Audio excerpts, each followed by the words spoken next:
by Jean and Kelly Tanabe. And I was able to check out that book, I was able to purchase that book from BarnesandNobles.com based on an analytical competition I won on Shakespeare when I was in the 8th grade.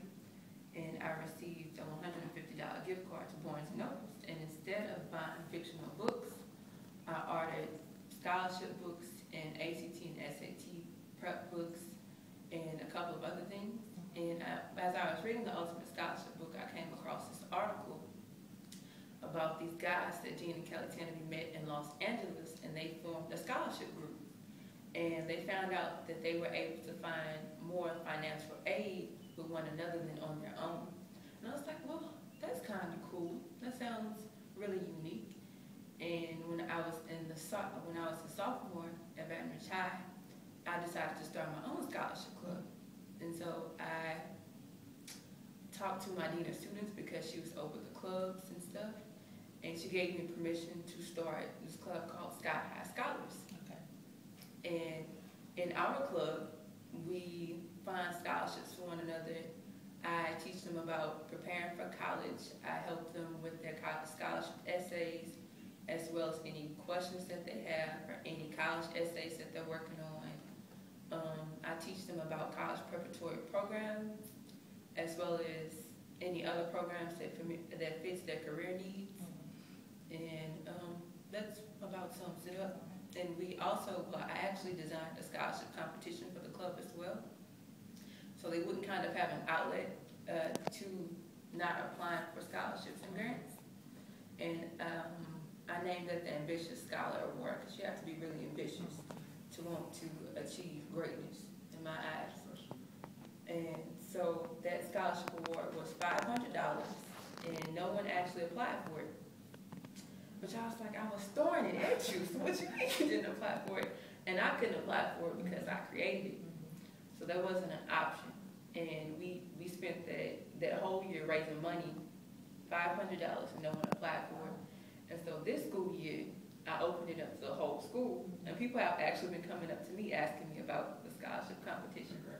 So thank you. I'll be able to kick that off next week. And the person that wins the scholarship will be honored at our awards day program in April. So I'm going to begin my presentation.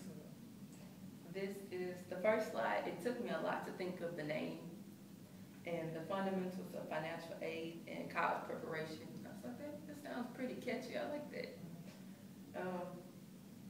When I first gave my presentation, I didn't have what you should know, and I gave it to a sophomore class, and this lady named Miss Tate. I love Miss Tate to death, and I've been knowing Miss Tate since I was a freshman at Baton Rouge High, and I used to go to the library that she works at because it's her second job, and she helped me out with finding information on scholarships and college and how to start my actual club.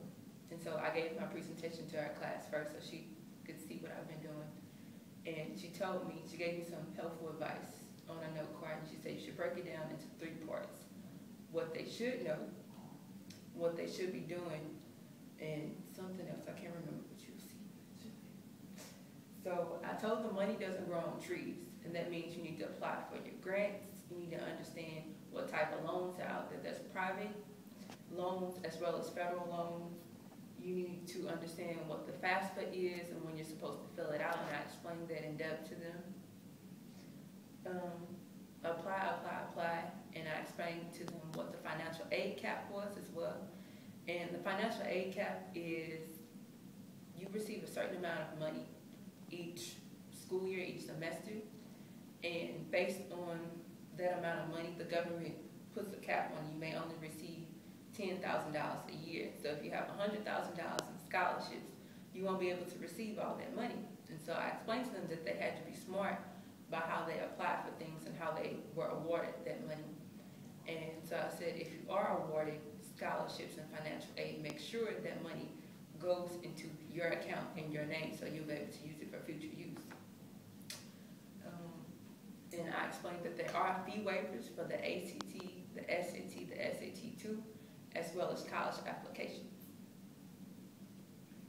The college prep and financial aid scams. There are scams, and I learned from one of my close friends that she was scammed out of $70 by applying for the FAFSA to FAFSA.com instead of FAFSA.ed.gov. And so it was really a learning experience for her. So I told them to contact the Federal Trade Commission as well as the Fraud Information Center if they come in contact with identity theft. And then I gave them pointers on the SAT versus the ACT as well.